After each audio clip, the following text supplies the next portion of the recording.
করেছিলাম যে এটা এই অন্তর্বর্তীকালীন সরকারের সময় এটা হবে কিনা।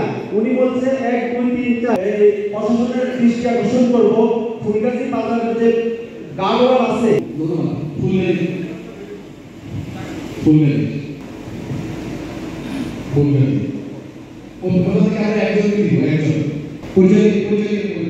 নমস্কার, আমি ইরামদল জেএসডি ফেনী জেলা শাখার সভাপতি। আমার বাড়ি ফুলগাছি উপজেলা।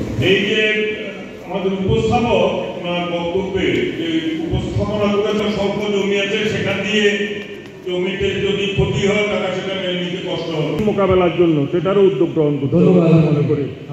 পাশাপাশি আমার আরেকটা সৃষ্টি এবং নির্দিষ্ট জায়গাটা তদারকি করে স্থাপন করা অতি জরুরি।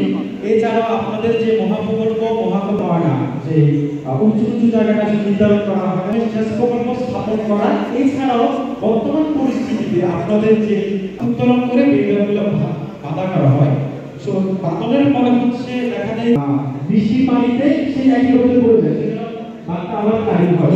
এটা হলো খেয়াল রাখবো। আমার কথা সুযোগ করার জন্য আসসালামু আলাইকুম।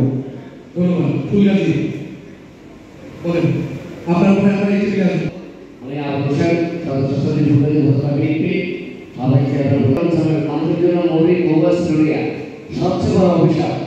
আসলে অভিশাপ থেকে আমরা আরো কি চিন্তার বিষয়, এই প্রকল্পটি আদৌ কি উত্থাপন হচ্ছে না আদৌ বাস্তবায়ন হবে, এটা ফেরে উত্তরন্ত মানুষ সেটা জানতে চাই।